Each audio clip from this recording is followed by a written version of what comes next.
কইলাম মস্ত বলে মাথা খারাপ।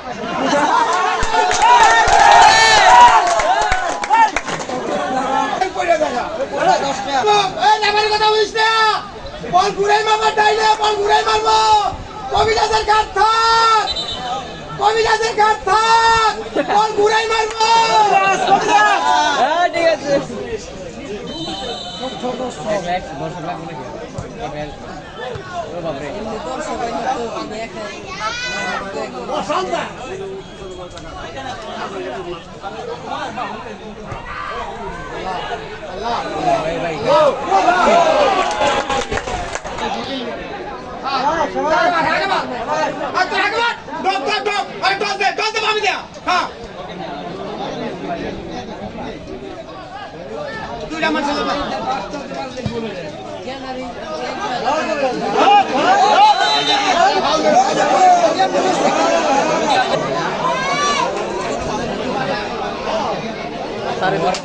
আটানব্বই তো ধরে রাখা পারে না, ওরা 98 ধরে রাখা পারে না।